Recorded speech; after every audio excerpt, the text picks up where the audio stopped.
श्री चैतन्य प्रभु वंदे नित्यानंद सहोदितम् श्रीनंदनंदनं वंदे राधिका चरणद्वयम् गोपीजनसमायुक्तं बृन्दावनमनोहरम् वंशाकल्पतरुर्भ्यश्च कृपासिन्धुभ्यैव च पतितानं पावनेभ्यो वैष्णवेभ्यो नमो नमः। नमो महावदन्याय कृष्ण प्रेम प्रदायते कृष्णाय कृष्ण चैतन्य नामिने गौरत्विषे नमः। नमस्ते तु हलग्राम नमस्ते मुसलायुध नमस्ते रेवतीकांत नमस्ते भक्तवत्सल नमस्ते बलिनाम श्रेष्ठ नमस्ते धरणीधर प्रलंबारे नमस्ते तु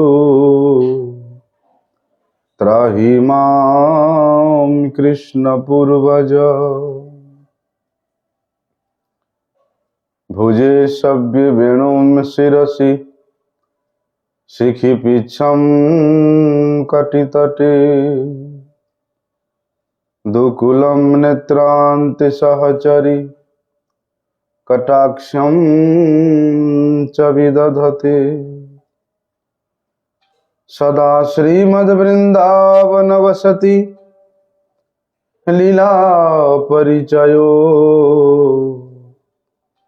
जगन्नाथ स्वामी नयन पथगामी भवतु मे। हे कृष्ण करुणा सिंधु दीनबंधो जगतपते गोपेश गोपिका कांत राधाकांत नमस्तुते। तप्त कांचन गौरांगी राधे वृंदावनेश्वरी वृषभानुसुते देवी प्रणमामि हरिप्रिये। वंदे नंदव्रजस्त्रीणां पादरेणुमवीक्षणसः यासां हरिर्कथोद्गीतं पुनाति भुवनत्रयम्। नारायणं नमस्कृत्यं नरं चैव नरोत्तमं देवीं सरस्वती व्यासं ततो जयमुदीरये। भक्त्या विहीनमपराधलक्ष्ये क्षिप्ताश्च कामादितरङ्गमध्ये कृपामयि त्वां शरणं प्रपन्नं वृन्दे नमस्ते चरणारविन्दम्।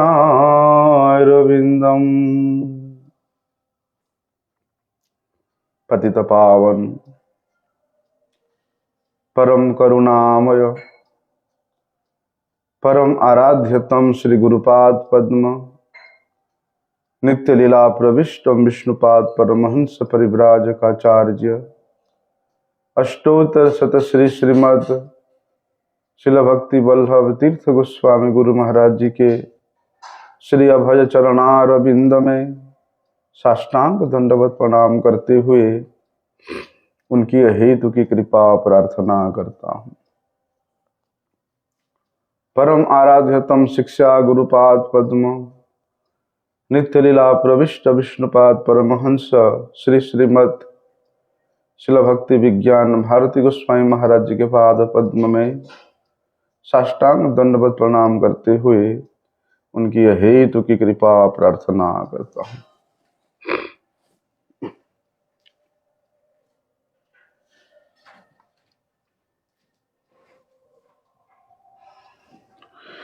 कल हम लोगों ने श्रवण किया था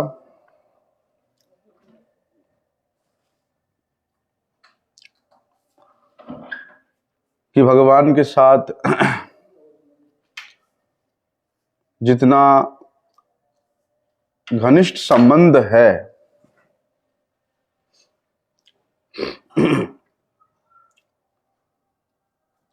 वो उतना ही शुद्ध भक्त है।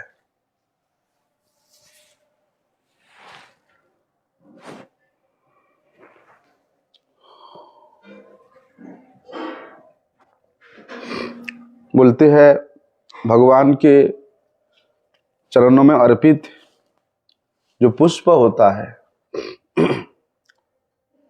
जो तुलसी होता है, भगवान को अर्पित जो माला होता है, उसको जो व्यक्ति नित्य प्रति बड़े प्रेम से आग्रहण करता है तो उसका संसार बसना उतना जल्दी समाप्त हो जाता है। इसलिए भगवत पादपद में अर्पित पुष्प को, तुलसी को, माला को नित्य प्रति आग्रहण करना चाहिए, सूंघना चाहिए। उसी से ही भगवान की दिव्यता की अनुभूति होती है।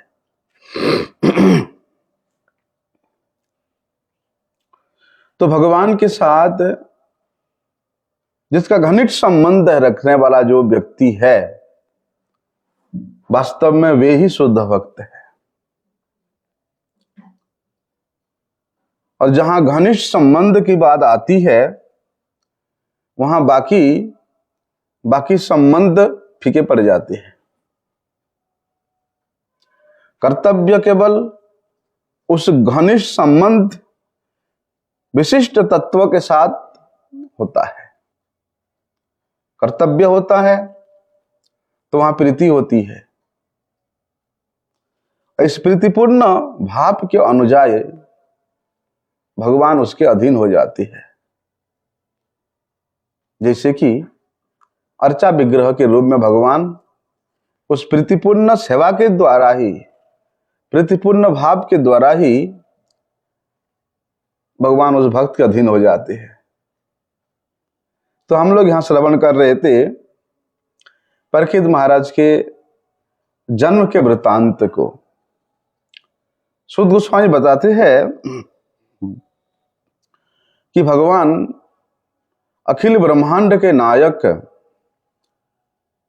परीक्षित के माता उत्तरा के गर्भ में प्रविष्ट होते हैं और अश्वत्थामा के द्वारा प्रेषित वो ब्रह्मास्त्र के तेज को वो विनष्ट करने में लगे हुए थे। जैसे होता है ना, जैसे सूर्य किरण पड़ता है तो पृथ्वी में पड़े हुए जो ओस की बूंद है धीरे धीरे सूख जाता है ना। सूर्य ओस की बूंदों को बिल्कुल उड़ा देता है, सुखा देता है। उसी प्रकार भगवान अपनी प्रभाव से उस ब्रह्म तेज के, ब्रह्मास्त्र के तेज को भी बिल्कुल समाप्त कर दिया। तो वे माता के गर्भ में जो बालक है परीक्षित, वे बालक को वे भगवान दिखाई पड़े। तो वे बालक सोचता है कि कौन है जो इतना सुंदर स्वरूप विशिष्ट है, इतना बलशाली है और इतना अधिक वेग से ये गदा को घुमा रहा है, कौन है ये? और बोलते से बालक के देखते देखते वे भगवान माता के गर्भ से अंतर्ध्यान भी हो जाते हैं। मतलब ये जो क्रिया हुआ ये अति अल्प समय में हुआ कि विधुय तदमेयात्मा भगवान धर्मगुप्त विभु मिशतो दशमासस्य तत्रैर्वान्तर दधेर हरिहि। कि अनंत विश्व ब्रह्मांड के जो पालक परिपूर्ण पुरुषोत्तम भगवान श्री हरि है, वे तो चारों दिशाओं में व्याप्त है, सर्वत्र व्याप्त है। जब सर्वत्र व्याप्त है, सब काल से देश से सीमा से परे है, तो वे भगवान माता के गर्भ में भी है। तो फिर वहां से अंतर्ध्यान होने का बाद यहां बताया है, तो वे अंतर्ध्यान कैसे हुए? जब भगवान सर्वत्र है तो अंतर्ध्यान की बात क्यों आया? बोलते हैं उस बालक की दृष्टि से भगवान अंतर्ध्यान हो गए, अन्यथा भगवान सब जगह में सर्वत्र विराजमान है।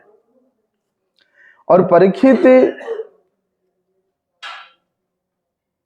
माता के गर्भ में जिसको देखा था वे तो कोई साधारण जीव नहीं था, कोई साधारण मनुष्य नहीं था। बोलते जो भगवान देश से काल से परे है,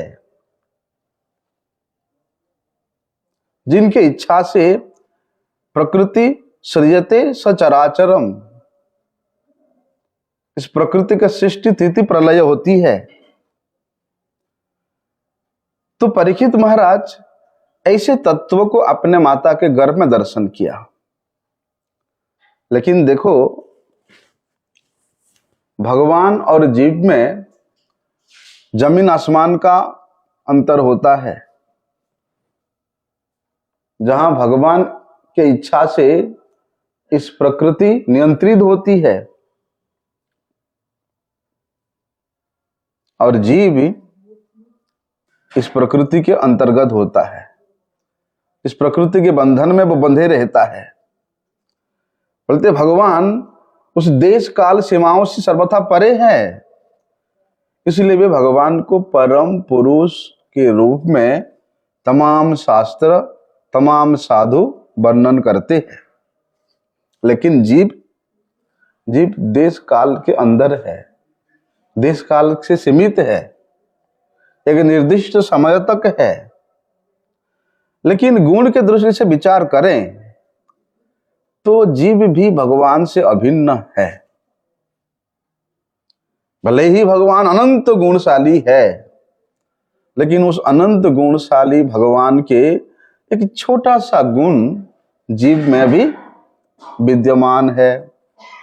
इसलिए गुणात्मक रीति से यदि विचार करें तो भगवान से जीव अभिन्न है, लेकिन मात्रात्मक दृष्टि से जहां भगवान अनंत है, बोलते हैं जीवात्मा और परमात्मा में वहां काफी अंतर होता है। इसलिए भगवत गीता में भी इस बात की पुष्टि होती है, भले ही जीवात्मा और परमात्मा दोनों ही सर्वव्यापी कहा गया है। येन सर्वमिदं ततम, परमात्मा जिस प्रकार से सर्वव्यापी है उसी प्रकार जीवात्मा को भी भगवान ने भगवत गीता में सर्वव्यापी के रूप में वर्णन किया है। तो फिर दोनों ही सर्वव्यापी है, तो इन सर्वव्यापकत्व में अंतर कहां होता है? जो जीव है, सामान्य जीव या आत्मा है, वो अपने खुद के शरीर में सर्वव्यापी है।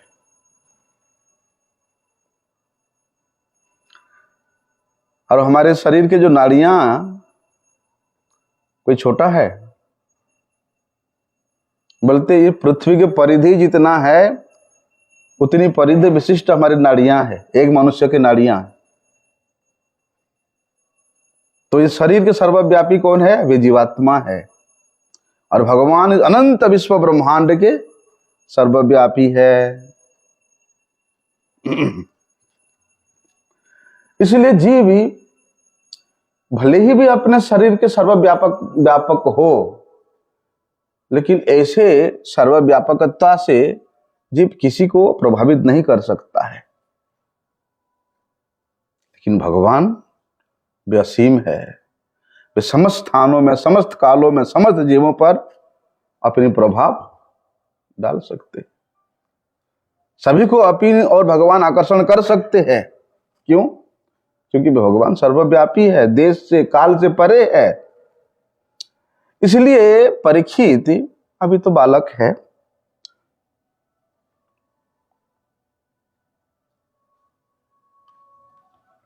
वे बालक परीक्षित की माता, उसके गर्भ में भगवान प्रकट हुए। सर्वत्र भगवान विराजमान है, सर्वव्यापी है, तो माता के गर्भ में क्यों नहीं है? वहां भी है। इसलिए भगवान को इस श्लोक में धर्म पालक के नाम से कहा गया है। और जो भगवान के शरणागत हो चुका है, जो भगवान के लिए अपना सर्वस्व प्रदान कर चुका है, जो भगवान के सुख के निमित्त जीवन धारण कर रहा है, वास्तव में वही ही धर्मात्मा है, वही ही पुण्यात्मा है। और ऐसे जो धर्मात्मा होता है, उसका प्रत्येक क्षण, प्रत्येक परिस्थिति में भगवान के द्वारा उसका रक्षण होता है। और परीक्षित महाराज वे तो माता के गर्भ से ही धर्मात्मा है, तो भगवान के द्वारा रक्षित नहीं होंगे, ऐसा हो सकता है? अरे भगवान तो उन अधर्मियों का भी रक्षा करते हैं। भले ही भगवान परोक्ष रूप से उनका रक्षा करते हैं, लेकिन अपनी बहिरंगा शक्ति के द्वारा, अपनी माया शक्ति के द्वारा उन अधर्मियों के पापों का परिशोधन भी करते हैं भगवान। बोलते हैं ना, भगवान ने हमको इतना कष्ट दिया, इतना दुख दिया। नहीं, उनके भगवान रक्षा कर रहे हैं, उनके दुख दे करके, कष्ट दे करके। प्रकृति के द्वारा, उस बहिरंगा माया के द्वारा भगवान उन पापी जीवों के, उन अधर्मियों जीवों के पापों का परिशोधन करते हैं।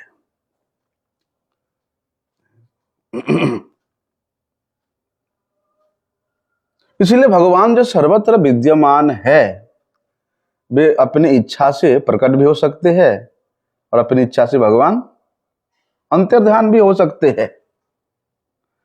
इसलिए परीक्षित महाराज के, बालक परीक्षित के दृष्टि से भगवान उनके रक्षा करके वहां से अंतर्धान हो जाते, ओझिल हो जाते हैं। ऐसे नहीं कि भगवान वहीं पर थे और वहां आकर के प्रकट हो गए हैं। भगवान यहाँ वैकुंठ में थे और वहां से आकर के यहाँ उत्तरा माता के गर्भ में प्रकट हो गए, ऐसी बात नहीं है। भगवान वहां नित्य विराजमान है, नित्य विद्यमान थे। भगवान वहां से हमारे दृष्टि से अंतर्धान होने के बाद भी भगवान वहीं पर नित्य विराजमान है। वो बालक के आंखों के दृष्टिगोचर नहीं हो रहे थे, ऐसा है। ततः सर्वगुणोदर के सानुकूल ग्रहोदय यज्ञ वंशधर पांडोर भूय पांडुरिवो यशः। बोलते हैं ना कि शुभ नक्षत्र में, शुभ ग्रह में, शुभ तिथि में जन्म होना बड़े सौभाग्य की बात है। और बोलते ये सब ग्रह नक्षत्रों की प्रभाव की कल्पना कोई कोरी कल्पना नहीं है।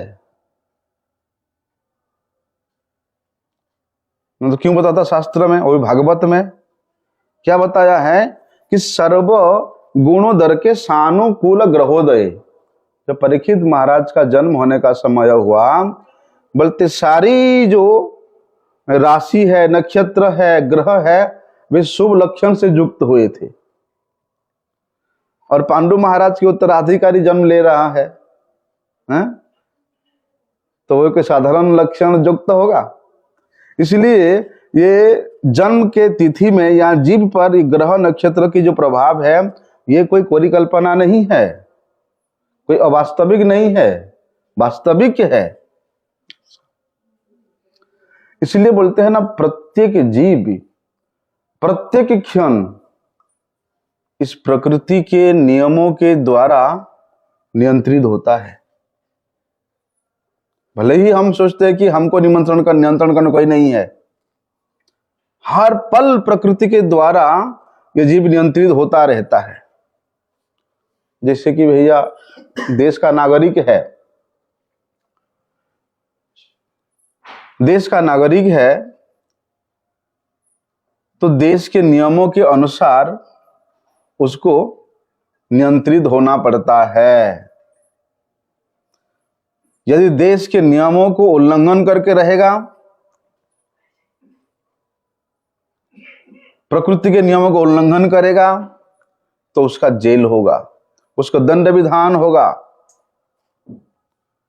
भले ही हम लोग देखते हैं कि बाहरी दृष्टि से सरकार ने नागरिक के लिए इस प्रकार के नियम का लागू किया है और उसको पालन करने के लिए हमारे दृष्टि में भी आती है, लेकिन इस प्रकृति में रहने के लिए भी मनुष्य के लिए अनेक प्रकार के नियमों का प्रणयन हुआ है। हमारी बुद्धि छोटी होने के कारण हम लोग प्रकृति के उन नियमों को अनुभव नहीं कर पाते हैं, उसको नहीं देख पाते हैं, क्योंकि हमारा बुद्धि वहां तक जाता नहीं है। जैसे कि जीवन के प्रत्येक कर्म प्रतिक्रिया के द्वारा ही उत्पन्न होता है।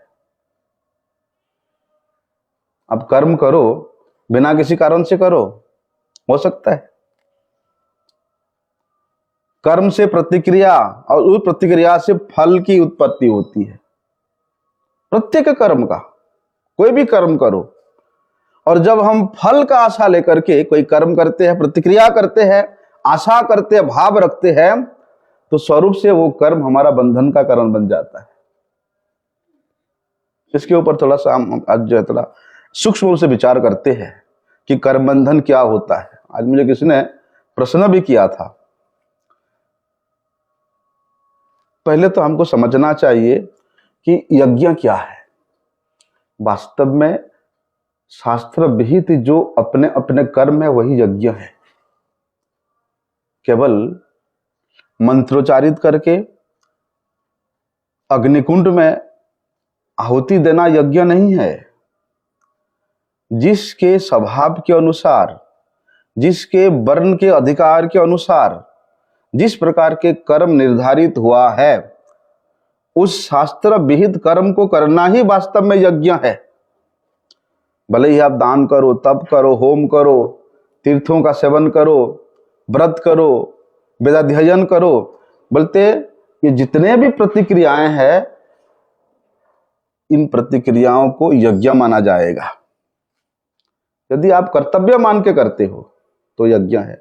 भले ही आप बिजनेस करो, नौकरी करो, पढ़ाई करो, लेकिन शास्त्र के विधि के अनुसार रह करके करो तो यही कर्मों का नाम ही यज्ञ है। और यज्ञार्थात कर्मणो अन्यत्र, बोलते ऐसे कर्म को छोड़ करके, अर्थात इस प्रकार यज्ञ को छोड़ करके यदि आप कुछ कर्म करते हो तो वो आपके हित करने वाला नहीं है, वह हित हो जाता है। अर्थात दूसरों को सुख पहुंचाने के लिए, दूसरों को हित करने के लिए हम लोग जो कर्म करते हैं, बोलते हैं वही यज्ञ के लिए किया जाता है। यज्ञार्थात कर्मणो अन्यत्र, दूसरे के हित के लिए। जब हम अपने स्वयं के स्वार्थ के लिए करेंगे, फिर वो फल की आशा हो जाएगा, और फल की आशा होने से वहां बंधन का कारण हो जाता है। लेकिन यज्ञार्थात कर्मणो, यज्ञ के उद्देश्य से करें, दूसरे के उपकार के हित से करें, तो कर्म के प्रति, कर्म के विषय के प्रति, उन वस्तुओं के प्रति हमारा जो आसक्ति है वो धीरे धीरे धीरे धीरे समाप्त हो जाएगा, क्योंकि हम अपने लिए नहीं कर रहे हैं। और जब विषय के प्रति, कर्म के प्रति हमारा आसक्ति नष्ट हो जाता है, ऐसे व्यक्ति को कहा जाता है कर्मयोगी। तो भगवान कहते हैं ना, कर्मयोगी होना पड़ेगा। लेकिन ये जो कर्मयोगी है, ये कर्मयोग है, या ये जो यज्ञार्थ कर्म है, ये बंधन कारक नहीं होता है, बंधन का कारण नहीं होता है। अथच हमारा पूर्व संचित जितना भी बंधन कारक कार्य है उसको भी समाप्त कर देता है। केवल इसी जन्म में हमारा कर्म से हमको ऐसे बंधन हुआ, ऐसी बात नहीं है। पहले पहले जन्म में हमारा जो पूर्व संचित कर्म है, जो बंधन कारक कर्म है, उसी से भी ये मुक्त कर देता है, समाप्त कर देता है। इसलिए प्रत्येक मनुष्य के उसका स्थिति के अनुसार, उसके स्थिति के उद्देश्य के अनुसार कर्म होता है। उद्देश्य माना जाता है कि तुम्हारा उद्देश्य क्या है। यदि हम लोग घर छोड़े, माता पिता छोड़े, सगे संबंध सब कुछ छोड़ के आए, उद्देश्य क्या करके कि चलो मठ में जाएंगे, ज्यादा काम करना नहीं पड़ेगा, 2 वक्त की खाना तो मिल जाएगा, बस ऐसे जिंदगी कट जाएगा। यदि इस उद्देश्य से आप घर छोड़े हैं, कर्म छोड़े हैं, मठ में आए हैं, तो ये अपकर्म हो जाता है, ये विकर्म हो जाता है, ये बंधन कारक कर्म हो जाता है। क्यों? क्योंकि घर छोड़ने के बाद, मठ में आने के बाद उस मनुष्य का स्थिति क्या होता है? स्थिति उसके उद्देश्य के अनुसार होती है। लेकिन उद्देश्य ही हमारा यदि भगवत प्राप्ति ना हो, उद्देश्य ही हमारा भगवत प्रीति विधान ना हो, तो फिर वहां क्रिया कहां क्या रहा? क्रिया का कुछ वहां महत्व रहा?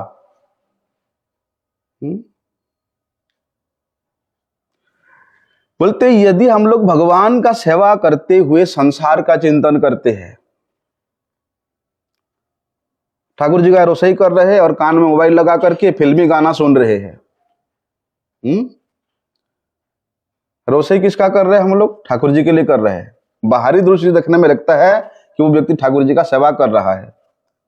नहीं, ये कर्म नहीं है, कर्म भी नहीं हो सकता है, ये बंधन कारक अपकर्म हो जाता है। लेकिन उद्देश्य हो, नहीं, मैं तो हमारे ठाकुर जी के लिए रसोई कर रहा हूं, इसलिए मुझे कितना पवित्र रूप से, परिच्छिन्न रूप से, शुद्ध भाव से रसोई करना है। क्यों करना है? उद्देश्य क्या है कि मेरे द्वारा रसोई किया हुआ इन भोग को मेरे प्रभु खाएंगे, ग्रहण करेंगे, उद्देश्य है। फटाफट रसोई करके छोड़ दो, खूब तेल, खूब मसाला, खूब हिंग डाल दो, ठाकुर जी को भले अच्छा लगे ना लगे, बोलते अरे मैं ऐसा बनाता हूं तो दूसरों को थोड़ा अच्छा लगता है, चटपटा अच्छा लगता है। नहीं, उद्देश्य ही क्रिया के अनुसार होना चाहिए। यहां क्रिया जो तुम्हारा है उद्देश्य के अनुसार होना चाहिए। जैसे कोई व्यापारी है, उसका उद्देश्य क्या है? सुबह से शाम तक क्यों दुकान में बैठा रहता है? पैसा कमाना। उसकी स्थिति क्या रहती है? धन कमाने में ही रहती है। यदि भी व्यक्ति दुकान बंद करके घर में भी जाता है ना, तो उसका वृत्ति धन की तरफ चली जाती है कि काल कहां से पैसे ज्यादा आएगा, काल कहां से माल उठाऊंगा तो पैसे ज्यादा मिलेगा। अरे सारा दिन दुकान में बैठे बैठे धन कमाया है, अभी दुकान बंद कर घर में गया है, फिर भी व्यक्ति, उसका वृत्ति धन की तरफ चली जाती है। ऐसे ही यज्ञ के लिए, अर्थात दूसरों के हित के लिए कर्म करते करते कर्मयोगी का जो उद्देश्य है क्या हो जाता है? भगवान के लिए रह जाती है, भगवान के प्रसन्नता के निमित्त हो जाती है। जब भगवान के निमित्त हमारा कर्म योग हो रहा है तो वहां कर्म हमारा नष्ट हो जाता है, समाप्त हो जाता है, कर्म बंधन का वहां कोई नामो निशाना नहीं रहता है। क्यों? क्योंकि हमारा वृत्ति भगवान की तरफ चली जाती है। कर्म कर रहे हो दिखाई नहीं देता, दिखाई दे रहा है कर्म कर रहे हो, लेकिन उद्देश्य दिखाई नहीं देता है।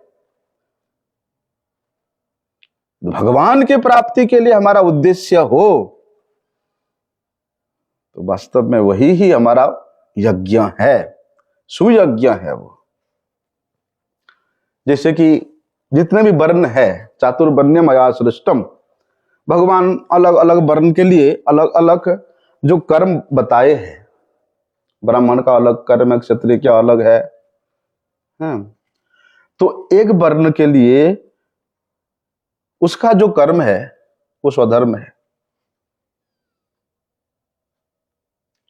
भाई जो ब्राह्मण है उसके लिए कर्म है भिक्षा से जीवन निर्वाह करना, ठीक है, ये उसका कर्म है। लेकिन यदि क्षत्रिय भिक्षा कर न जाए तो ये उसका धर्म होगा, तो परधर्म है। और परधर्म क्या कहा? भयावह।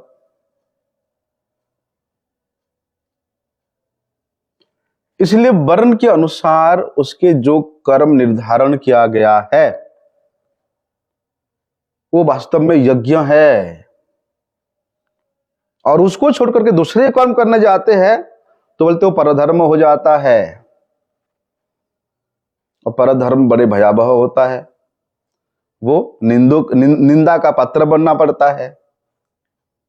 इसलिए निष्काम भाव से जितना भी हम लोगों का कर्तव्य कर्म होता है वास्तव में वही हमारा स्वधर्म है, वही मनुष्य का स्वधर्म है।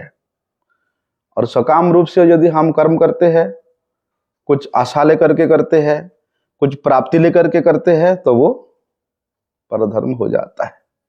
इसलिए जितने भी सकाम कर्म है और जितने भी निषिद्ध कर्म है वे सब के सब अन्यत्र कर्म है। निषिद्ध कर्म करने के लिए मनुष्य नहीं है। अपने सुख के लिए करेंगे भैया, अपने बढ़ाई के लिए करेंगे, अपने आराम के लिए करेंगे। इसके लिए जितना भी कर्म हम लोग करते हैं वे सब के सब अन्यत्र कर्म है और ये सब बंधन का कारण होता है। आज कर्म के विषय में थोड़ा इसको सूक्ष्म विचार करते हैं। भले ही आप छोटे से छोटे कर्म करो या बड़ा से बड़ा कर्म क्यों ना करो, बोलते उसमें साधक को विशेष रूप से बड़े सावधानी रहना चाहिए कि हमारा स्वार्थ के भावना से ना हो जाए। भैया हमारा तो वृत्ति है, स्वभाव है कि स्वार्थ के लिए ही करना। जहां स्वार्थ नहीं है, अगर अपना स्वार्थ परिपूर्ण नहीं हो रहा है तो हम गुरु आश्रम को भी छोड़ करके दूसरे आश्रम में जाने के लिए तैयार है, क्योंकि वहां हमारे स्वार्थ सिद्धि नहीं हो पा रहा है। तो बताए है संत जनों ने इस विषय में साधक को बड़े सावधानी से रहना चाहिए। साधक तो तभी है ना, सावधानी से रहना ही साधक है। सावधानी को छोड़ देना वो फिर असाधक हो जाता है। जो निरंतर सावधान रहता है वो साधक है। अर्थात साधना अपने इंद्रियों के वृत्तियों को साधना। जो इंद्रियों का वृत्ति अपने निजी कर्म को, निजी उद्देश्य को छोड़ करके इस शरीर और शरीर संबंधी वस्तुओं के, व्यक्तियों के सुख विधान में लग गया है, उन इंद्रियों की वृत्तियों को वहां से ला करके साधना है, भगवान में लगाना है। लेकिन कितना सावधानी से करना पड़ेगा। आजकल तो सावधानी कहाँ रहा, और सबके हाथ में मोबाइल आ गया है? सावधानी हट गया। बोलते ना, सावधानी हटी दुर्घटना घटी। इसलिए साधक को विशेष रूप से अपने साधना के प्रति बड़ा ही जागरूक रहना चाहिए।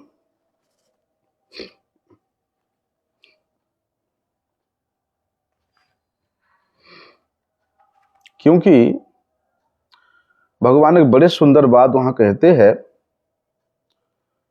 कि अपने सुख के लिए यदि हम लोग कुछ कर्म करते हैं तो वे बंधन का कारण है, जो कि व्यक्तिगत हित के लिए होता है।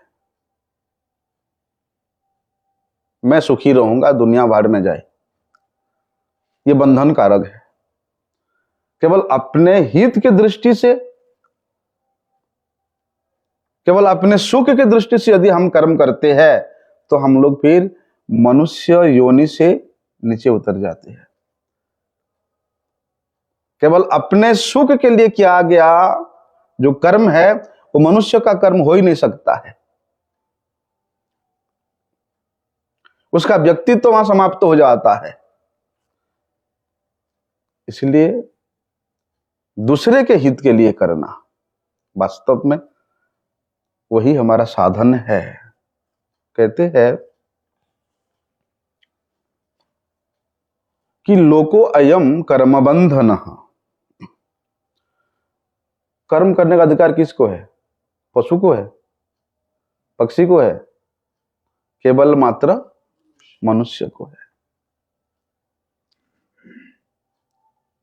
जब सृष्टि चक्र का वर्णन आया है वहां पर मनुष्य के कर्म के विषय में बड़े विस्तार से वर्णन किया गया है कि मनुष्य का जो कर्म का उद्देश्य है कि दूसरे प्राणी का, प्राणी मात्र का हित करना, उसको सुख पहुंचाना, ये उसके कर्तव्य कर्म के रूप में शास्त्र निर्धारण किया है। और जब मनुष्य दूसरे के हित के लिए कर्म नहीं करके केवल अपने सुख के लिए कर्म करता है तो वो फंस जाता है, बंध जाता है। इसलिए कहते हैं आसक्ति और ये जो स्वार्थ है, जहां आसक्ति होता है वहां स्वार्थ होता है। और स्वार्थ भाव से कर्म करना मतलब बार बार इस संसार में आकर के त्रिताप से दग्धीभूत होना है। यदि आसक्ति नहीं है तो फिर वहां स्वार्थ नहीं रह सकता है। आसक्ति है तो स्वार्थ है। यदि यही आसक्ति हमारा भगवान के साथ हो जाए तो हमारा स्वार्थ क्या होगा? भगवान को सुखी करना। स्वार्थ गतिम ही विष्णु दुराशया ये न बहिरर्थमानिनः। कि भगवान विष्णु को, भगवान श्री हरि को प्रसन्न करना ही वहां हमारा स्वार्थ हो जाता है। बंधन तो भैया केवल भाव से होता है, क्रिया से नहीं होता है। क्योंकि क्रिया से भाव अधिक बलवान होता है। भाव हम लोगों को जिस तरह ले जाएगा उसी तरह हमारा चित्तवृत्ति जाता है, क्रिया से नहीं जाता है। बोलते करता हूं तो जाता नहीं, भाव से ही जाता है। इसलिए मनुष्य अपने कर्मों से नहीं बनता, क्रिया से नहीं बनता, बनता तो केवल जिसके लिए कर रहे उसके आसक्ति में बनता है। क्यों? क्योंकि उसमें स्वार्थ रखता है, इसलिए वो बनता है। इसलिए क्या करना? तद अर्थम कुरु कर्मत्वम। ये तत् शब्द है केवल भगवान के लिए प्रयुक्त होता है। तद विष्णु परमम पदम, कि वो भगवान तदर्थम। इसलिए हम लोग उन भगवान के लिए कर्म करेंगे तो मुक्त संग समाचर।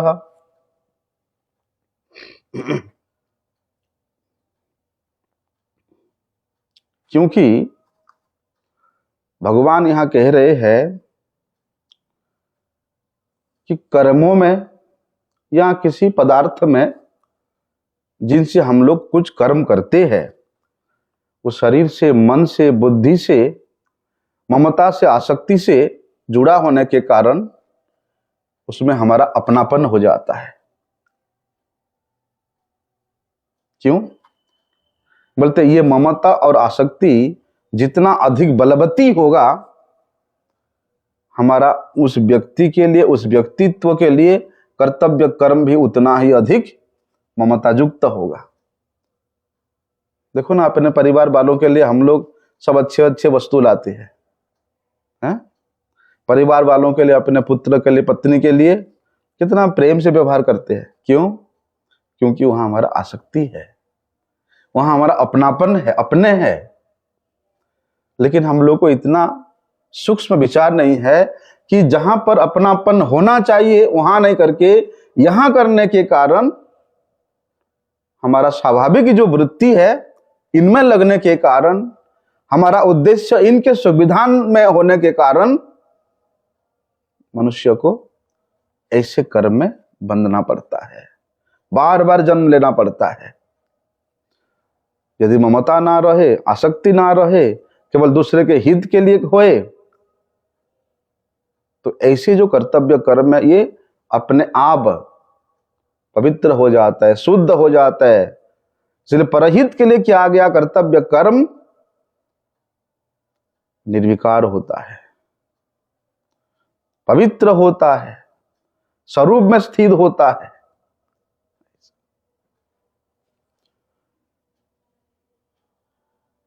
इसलिए आलस्य के द्वारा, प्रमाद के द्वारा हम लोग यदि कुछ कर्म करते हैं या कर्म का त्याग भी करते हैं, तो कर्म त्याग के लिए वहां भगवान ने क्या बोला कि व्यक्ति मूढ़ है।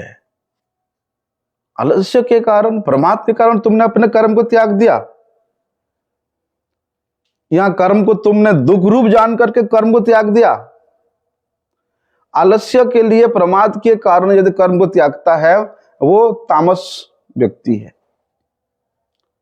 यदि कर्म को भी दुख रूप जान करके त्यागता है वो राजस त्याग कहलाता है।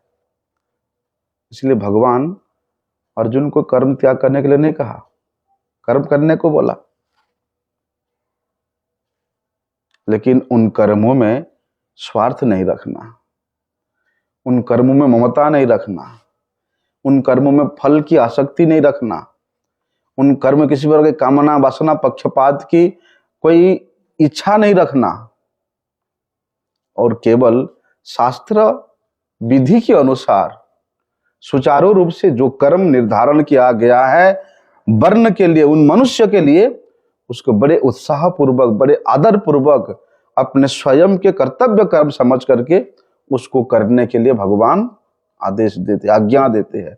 इस प्रकार के कर्म को यदि करते हैं तो उसको सात्विक त्याग कहा जाता है।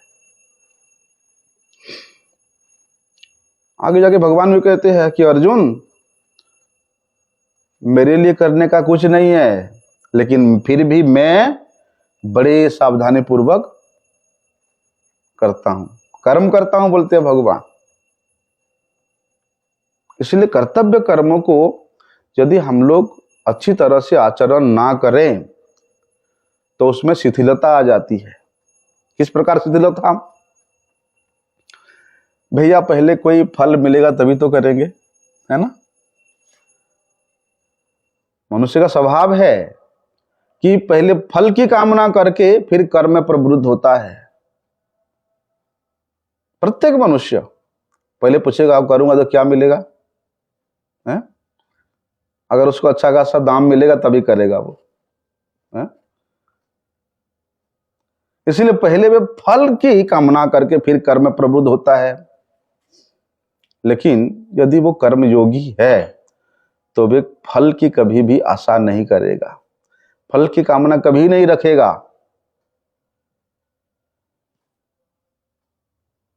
इसलिए कर्म यदि व्यक्ति आरंभ करता है या आरंभ करने के बाद जब बाद में उसको पता चलता है अरे कर्म का फल तो बड़े दुखदाई है,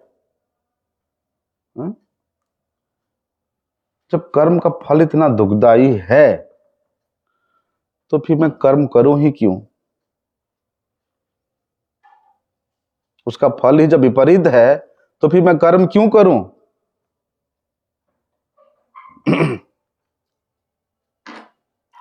कर्म में अच्छा करूं और फल मिले मुझे उसका विपरीत।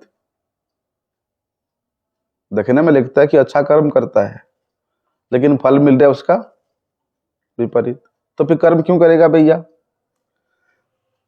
इसलिए जब हम लोग उस कर्म में किसी प्रकार के कोई कामना ही नहीं रखते हैं, ना किसी प्रकार के नाशवान फल की आशा करते हैं, केवल मात्र संसार के हित के लेकर करते हैं,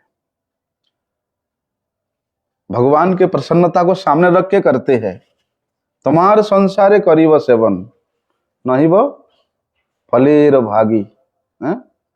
कि हे भगवान मैं आपके संसार में सब कर्म करने को तैयार हूं और उसके फल का कभी आशा भी करने वाला हूं नहीं, लेकिन केवल आपके प्रसन्नता को सम्मुख में रख करके मैं करूंगा।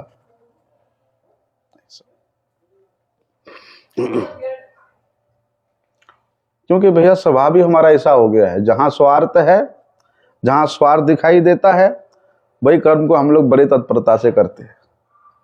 शत्रु भी है ना, यदि स्वार्थ है तो जाकर के उसके पैरों में पड़ जाएगा। देख ले किधर से भी मेरा स्वार्थ सिद्ध नहीं हो रहा है तो शत्रु भी है, जाकर के उसके पैरों में पड़ जाएगा। लेकिन वही कर्म उसके बंधन का कारण हो जाता है।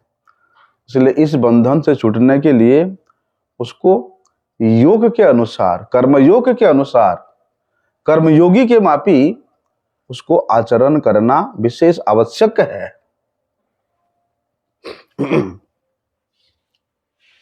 क्यों?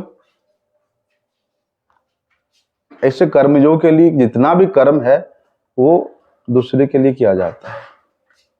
दूसरे के लिए क्यों करेगा भैया? दूसरे व्यक्ति अनाचारी है, अत्याचारी है, विवाचारी है, क्यों करेगा उसके लिए?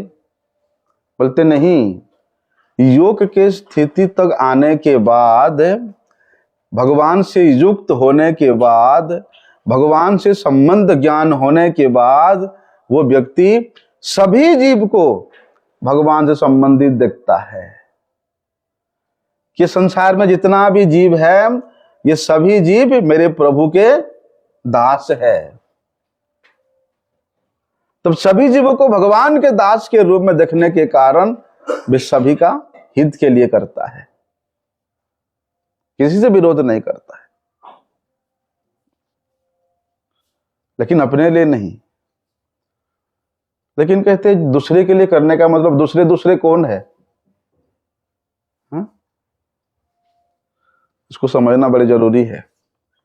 दूसरे के लिए कर्म करो, दूसरे के हित के लिए करो, दूसरे कौन है? इसको सुनते थोड़ा सा।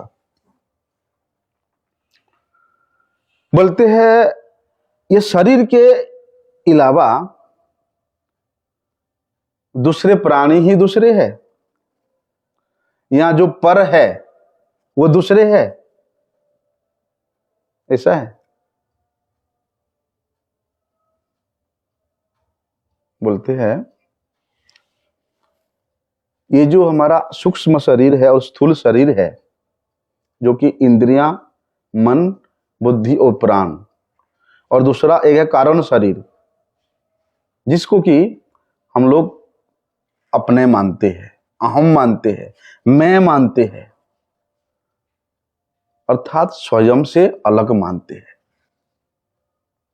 जैसे कि जो जीवात्मा है, स्वयं है, वो कौन है? भगवान का अंश है, वो चेतन परमात्मा का अंश है।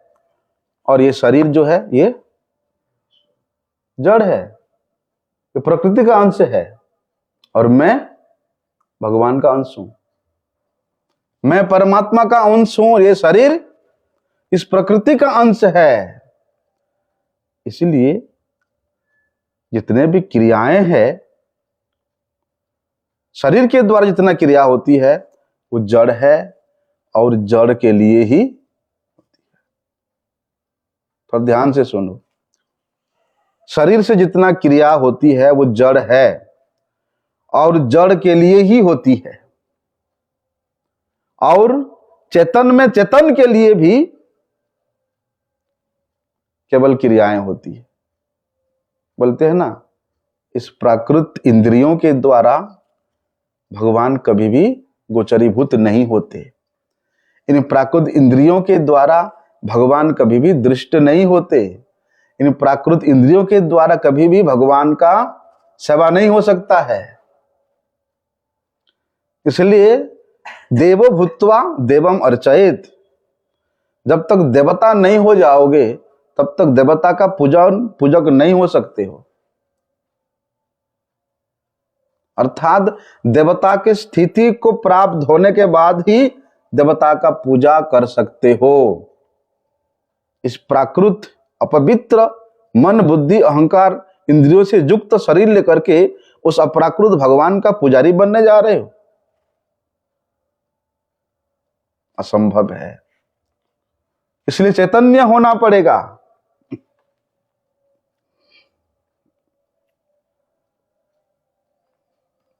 इसलिए जब तक हम लोग इस शरीर के प्रति शरीर में मैं और मेरा भाव रखते हैं, तब तक हमारा मन अपवित्र रहता है, हमारा बुद्धि अपवित्र रहता है,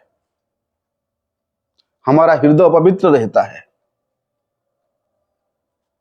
और जिस दिन शरीर से और शरीर संबंधी वस्तुओं से सभी प्रकार के संबंध विच्छेद हो जाता है और मैं केवल भगवान का हूं और भगवान मेरा है, ये भाव आता है, तभी वो व्यक्ति परम पवित्र हो जाता है।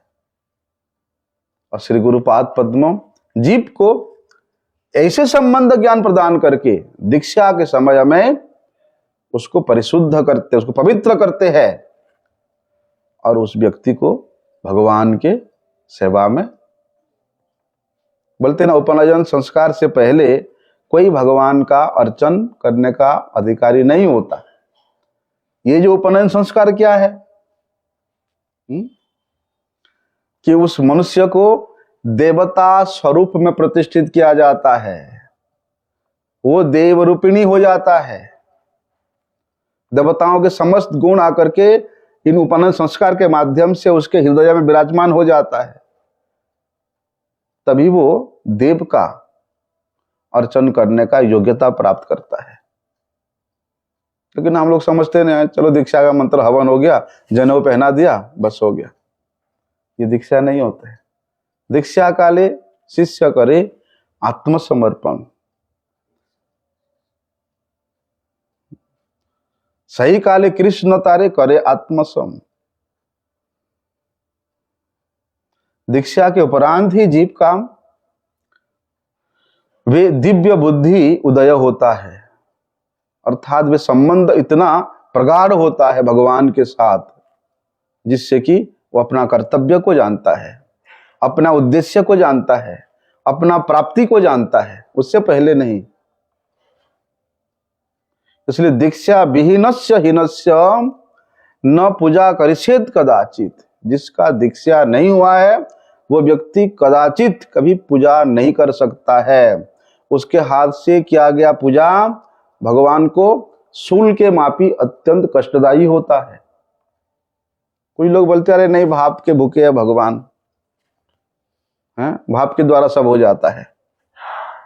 लेकिन साधक अवस्था में जब आप शास्त्र के, पुराणों के, पंचरात्र के इस विधान को नहीं मानोगे तो फिर वो केवल उत्पाद ही होगा। साधनावस्था में शास्त्र के निर्दिष्ट नियमों को हम लोग त्याग करके सोचते हैं कि हम तो बड़े भावुक हैं और भाव की स्थिति तक पहुंच जाते हैं।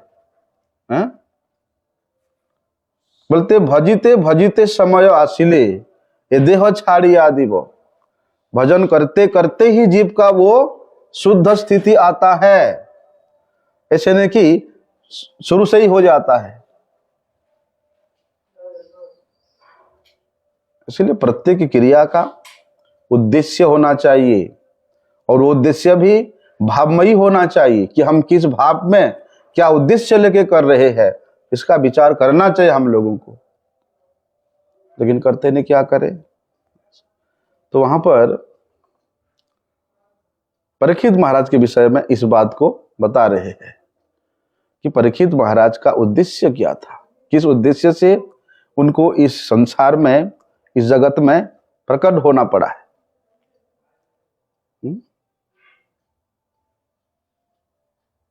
उद्देश्य क्या है उनका। तो इसी बात को शुद्ध गोस्वामी वहां बता रहे हैं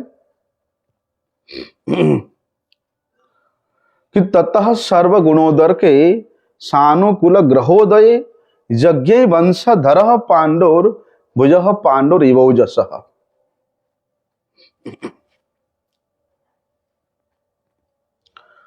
कि ऐसे उद्देश्य लेके जब वे धर्मात्मा, वे महात्मा, वे पुण्यात्मा प्रकट हो रहा है, तब जितने भी ग्रह और नक्षत्र सब अनुकूल हो जाते हैं। सब अनुकूल हो जाते हैं।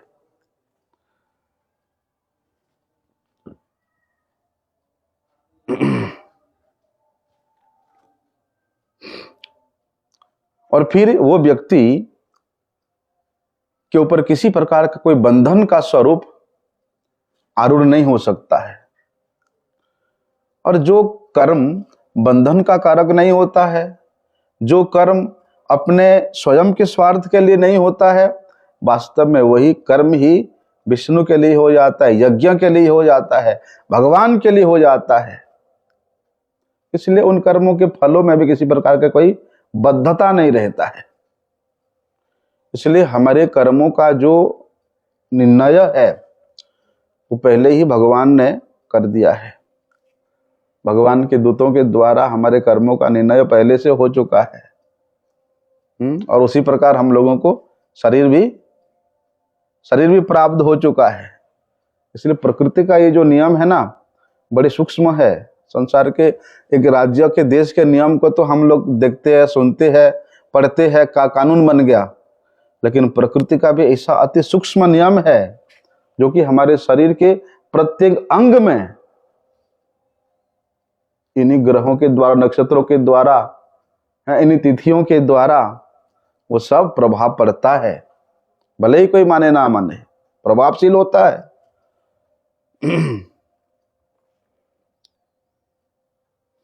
ये जो राशियां होती है, कौन राशि में, कौन ग्रह में, कौन तिथि में हमारा जन्म हुआ है, बिल्कुल स्पष्ट रूप से उस मनुष्य का लक्षण वहां वर्णन होता है। उस मनुष्य का जो भाग्य है उन ग्रह और नक्षत्रों के द्वारा निर्धारित होता है।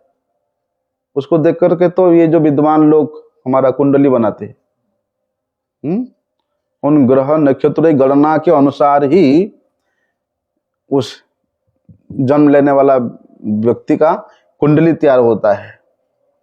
ये एक विज्ञान है। लेकिन यदि कोई व्यक्ति इसका दुरुपयोग करता है, आजकल दुरुपयोग ज्यादा हो रहा है ना, कुंडली बनाने का। इसलिए महाराज परीक्षित प्रकट हुए। यहां भगवान का प्रकट होना किसी शुभ, भगवान में रोहिणी नक्षत्र में प्रकट हुए थे। वहां वर्णन है, जब भगवान श्री कृष्ण प्रकट हुए, बोलते जितने भी ग्रह, नक्षत्र, तारकाएं, दिशाएं हैं, वो अपने आप मंगल स्वरूप हो गए। क्यों? क्योंकि परम मंगलमय भगवान प्रकट हो रहे हैं।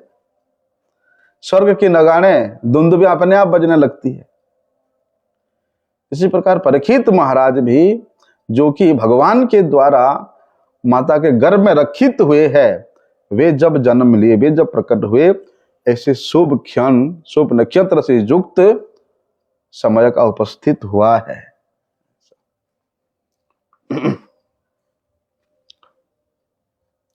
और जहां तक विचार करें कि परीक्षित महाराज केवल एक क्षत्रिय सम्राट थे, ऐसी बात नहीं है। परीक्षित महाराज तो भगवान के बड़े प्यारे भक्त हैं, जिन्होंने अपना जीवन का एक एक पल, एक एक क्षण भगवान के निमित्त व्यतीत किया है। भगवान के निमित्त व्यतीत किया। 7 दिन 7 रात भगवान के कथा श्रवण में इतना तल्लीन हो गए, ना भूख, ना प्यास, ना नींद, किसी कोई चीज पता नहीं चला।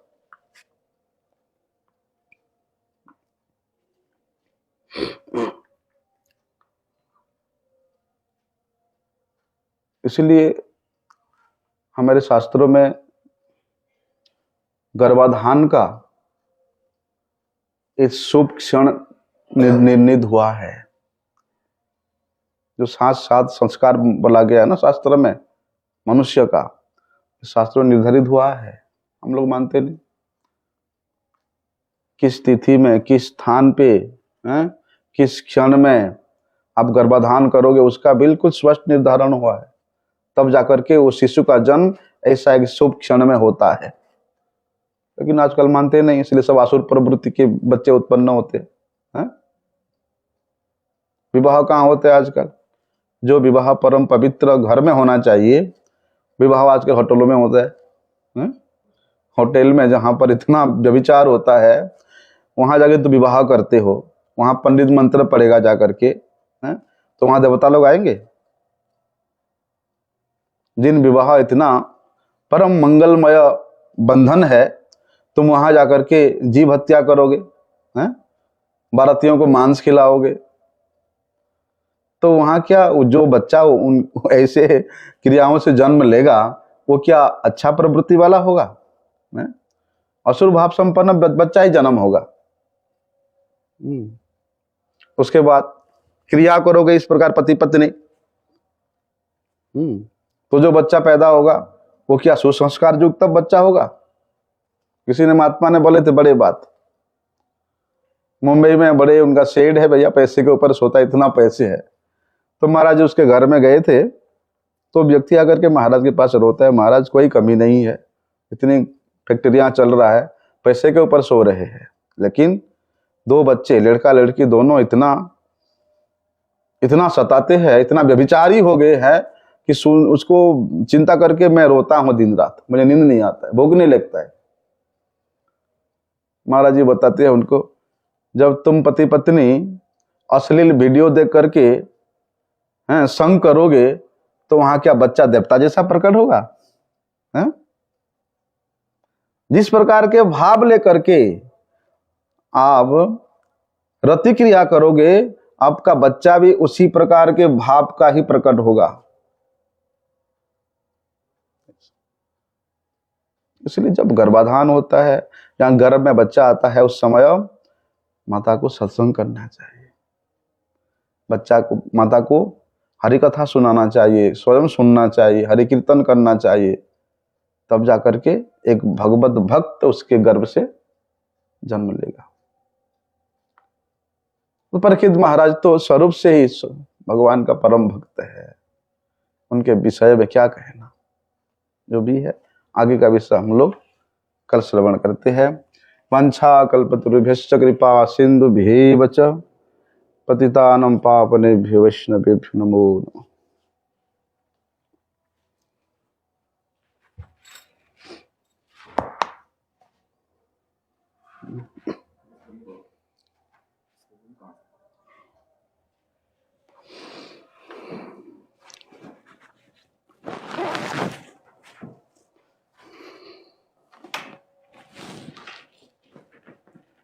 अच्छा ऊपर वाला बिल्कुल ठीक है, इंड लिखा है ना, उसको करना है।